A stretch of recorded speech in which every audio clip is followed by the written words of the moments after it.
I am 100% certain that you've got some stories swirling in your brain from a mental capacity standpoint that are stopping you, dramatically stopping you dead in your tracks from having huge success. Our purpose as a company is to empower individuals and families to create the lifestyle of their dreams. And if you're going to do that, we've got to address these stories. Let me give you an example from me personally, and this is why I want to chat with you a little bit about this today. I believe that these stories, if we can get them put aside, and I'm going to show you how to compartmentalize that in a minute, that we can make this year, next year, the best year ever. And the reason I know this personally is, if you go back in time, and I won't give you dates on these, but I was fired back when I was 25 years old from a company that I was in as I grew up, as a family company. It got sold and I was fired. I had 2 small kids. I had no income coming in overnight. Not in the plan, but it was an event. And I started telling myself stories about why that might have happened. I had IRS and creditors chasing me after the 2008 crash at a high level. I had life threats after the crash, not at a high level, but frequent. That's not fun. Those things start to form stories that then affect us, and it affected me going forward. Of course, 9/11, a lot of us lived through that business time, and it wasn't easy. The '08 crash, I already mentioned. COVID. All these things are what? They form stories, but they're what? They're events. They're just events. And they don't define you, they refine you, if you look at it this way. So look at any of those past things that you might hear creeping up mentally, with a drunk monkey on your shoulder perhaps, or however they creep up for you, and reset your mindset with this, saying, you know what? I'm going to use those to refine me. They don't define who I am. So whatever events you've had, let's put those aside. And what I wanted to do is, I wanted to speak with you directly about what else, once we put those stories aside, what else holds you back? What else holds people back in general? We've seen this in the last 7 years, I can tell you emphatically. Number one is, I don't have enough time. Well, we could do a seminar on this for an hour, but we all have the same 24 hours, and we all have the same amount of time. I'm going to give you some examples here from people in the Wicked Smart community so that you can relate to it, just like I wanted to share my story with you. The second one is, well, I don't have enough money. Come on, guys, think about this for a minute. On a mastermind call last week with our Wicked Smart community, I said this, and I want to share it with you.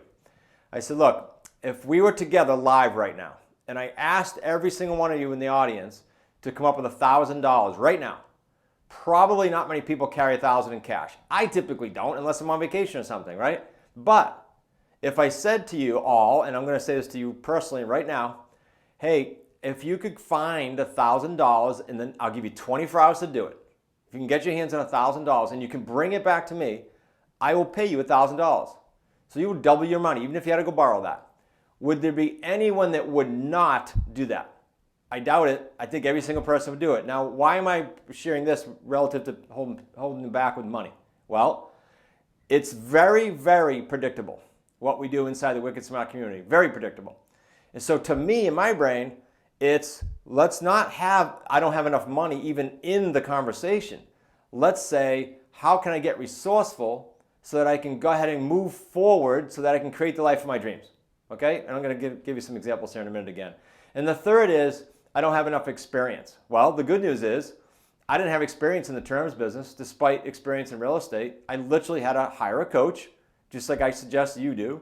And I had to go through the new forms and all the new nuances and the vernacular. Everything was new to me. Now, granted, my learning curve was a little shorter because I was in real estate in general and had some foundation. But most of the people coming in our community have had no experience. And let me just give you a couple quick examples here. Number one, we talked about no experience. My son-in-law, Zach, joined the family company in around the end of 2015. Zero experience. Bartender, personal trainer. Moved to, I got to make some calls here.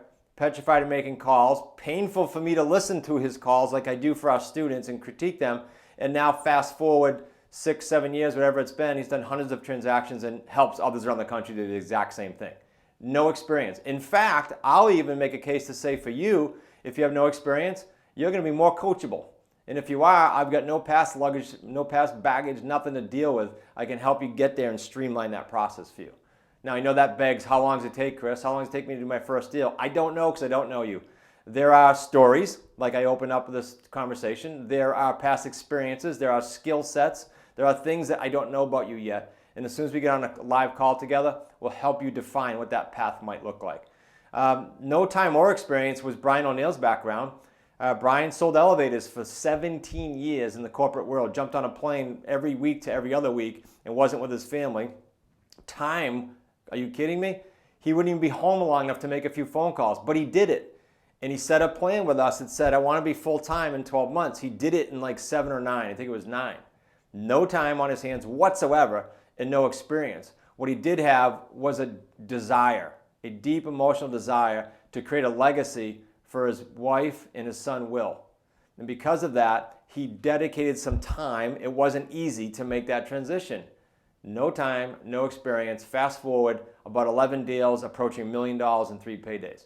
So I want to make sure that you don't just take the stories off the table, but you take all of those things, the time, the experience, the money off the table, because they're off the table now. It's time for you to fly.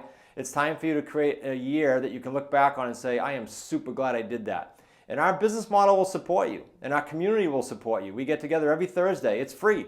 You can come every Thursday and hang out with us on Zoom at 4 p.m. Eastern Standard Time. We call that our Wicked Smart Kickstart. Our business model is going to help you take all 3 of those things off the table entirely so that you can go ahead and fly. Now, I don't want to leave you with no direction relative to this conversation because I think it can be a big gut check for all of us. I want to give you 2 courses of action you can take. I suggest you take both. We are more than happy to jump on a phone call with you. It'll be myself personally or my son-in-law Zach or our strategy expert Brian O'Neill, who you just saw.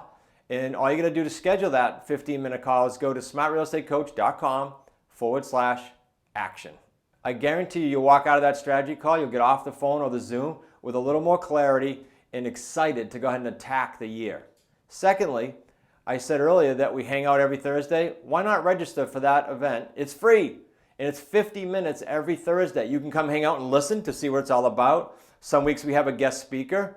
You can just hang out with that, or you can bring questions and deals. We welcome that. Go to smartrealestatecoach.com/events. Make it an outstanding week.